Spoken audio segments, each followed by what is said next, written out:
Bonjour à tous, ça y est, Noël est enfin de retour. On peut donc se gaver en toute impunité de chocolat et de marron chaud en regardant Love Actually et la course aux jouets. Comme je suis une fille très originale, j'ai donc décidé de vous parler du meilleur des films de cette époque. Un gang de professionnels surentraînés mené par un chef sans scrupules a décidé de prendre d'assaut un gratte-ciel en prenant des otages. Rien ni personne ne peut les arrêter, tout est sous contrôle, mais certains éléments sont incontrôlables.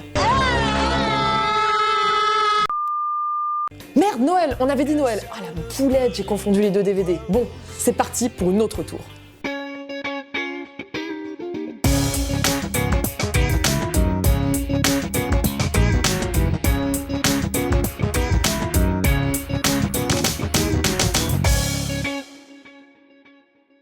Die Hard ou Piège de cristal pour les bons François est un film d'action américain sorti en 1988 et réalisé par John McTiernan.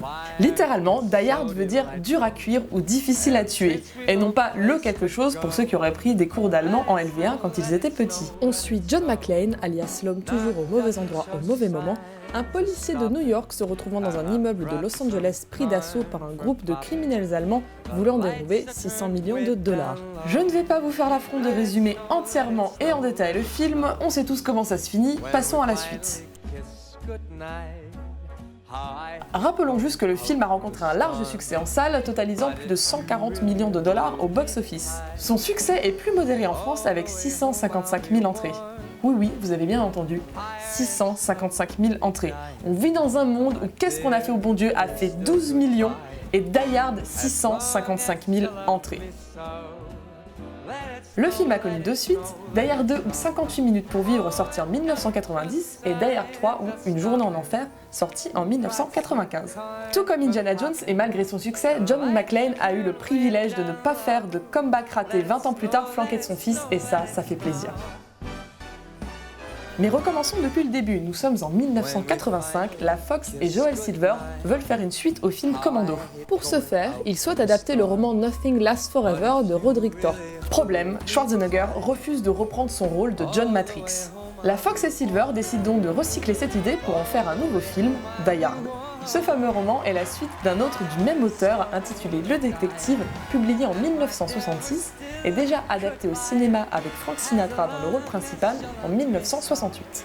Une clause dans le contrat de ce dernier avec la Fox lui a même permis de se voir offrir le rôle de John McClane en premier, malgré ses 73 ans. Coïncidence ultime, les débuts de Bruce Willis au cinéma se sont faits lors d'une figuration dans le film De plein fouet en 1980 où jouait Sinatra.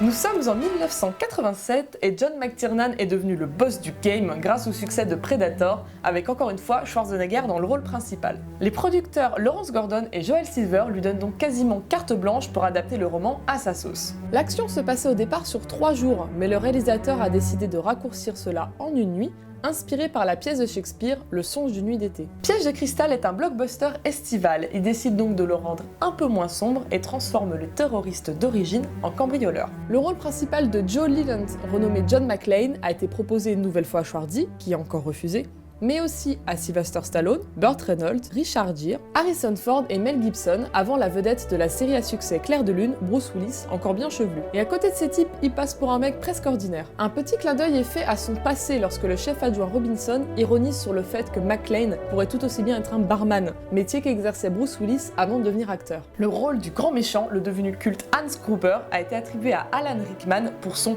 premier rôle au cinéma. Je vous propose donc de prendre quelques instants pour fangirler comme pas permis sur cet acteur. Bon, je ne vous le présente plus, Robin des Bois c'est lui, Raison et Sentiment c'est lui, Love Actually c'est lui, Harry Potter c'est lui. Oh, you touch my tra-la-la. My ding-ding-dong. Il était d'ailleurs le premier choix de J.K. Rowling pour incarner Severus Rogue, mon personnage préféré. Si ça, c'est pas la classe.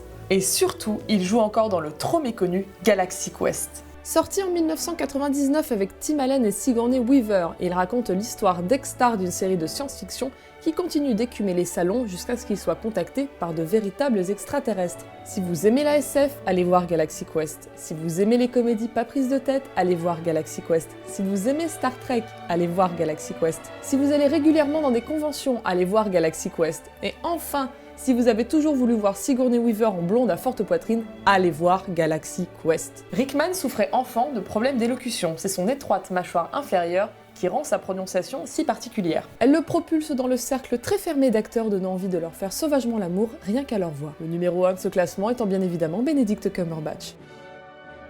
Hans Gruber était donc le premier rôle au cinéma d'un Alan Rickman plutôt habitué au théâtre et aux comédies musicales. C'est d'ailleurs lors d'une représentation des Liaisons dangereuses en 1987, alors qu'il incarnait le vicomte de Valmont, que John McTiernan et Joel Silver, présents ce jour-là, ont décidé de le prendre pour le rôle. Mais revenons à Die Hard. Le pauvre Alan Rickman ne devait pas avoir beaucoup l'habitude des pistolets quand il était sur les planches, car il ne pouvait s'empêcher de sursauter à chaque coup de feu pendant le tournage. Le réalisateur a donc réduit voire coupé au maximum les plans où il tire une arme. Si vous faites attention, vous pouvez le voir grimacer quand il tire sur Takagi. De plus, lors de la fameuse scène où il chute de la tour, devenue culte voire un peu cliché, aucun cascadeur n'a voulu remplacer Rickman car la chute de 6 mètres sur le tapis devait se faire de dos.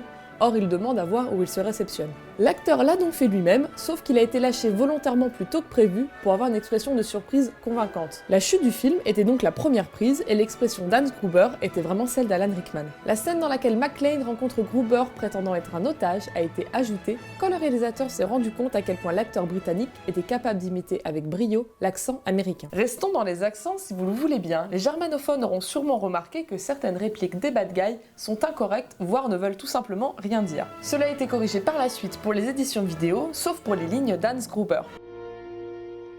Carl, schieß dem Fenster.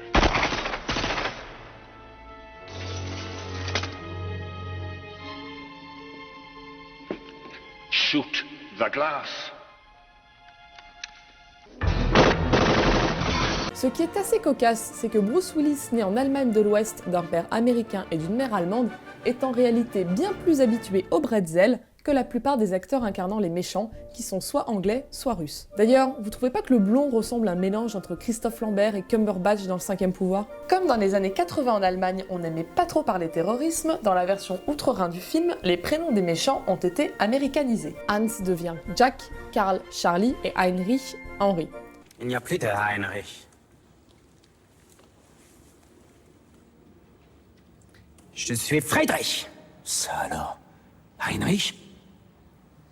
Un postiche? Ils deviennent ainsi un groupe d'activistes irlandais. Bien sûr, cela amène quelques incohérences. Lorsque McClane écrit le nom des terroristes sur son bras, il précise « Je vais vous appeler Hans et Karl comme les deux mauvais géants dans le conte de fées ». De plus, cela posa problème à la sortie de Die Hard 3, Une journée en enfer, où Jeremy Irons, l'antagoniste principal, évoque la mort de son frère allemand Gruber. Quant à la VF, Piège de cristal fait partie de l'époque bénie où, pour ma part, la VF était égale, voire supérieure à la VO. Et ce ne sont pas Doc et Marty qui diront le contraire.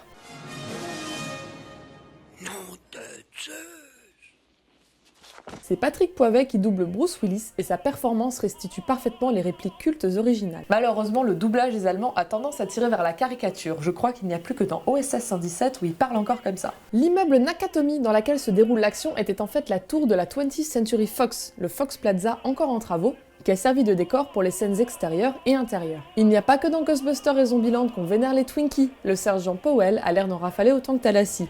Die Hard 2 y fera d'ailleurs référence en clin d'œil. Parlons un peu musique, c'est le réalisateur lui-même qui décida de choisir l'Ode à la joie comme thème pour les méchants. Il est même chanté par Hans Gruber dans l'ascenseur. Le compositeur du film Michael Kamen considérait comme sacrilège l'idée d'utiliser du Beethoven pour un film d'action, jusqu'au moment où McTiernan a su convaincre ce fan de Kubrick que ce thème était utilisé dans Orange Mécanique. La musique quand Powell abat Karl à la fin du film était un titre non utilisé de James Horner pour Alien le Retour, un autre film de la Fox. Cette vidéo est désormais terminée, n'oubliez pas de la partager si elle vous a plu et surtout, je vous souhaite d'excellentes fêtes de fin d'année.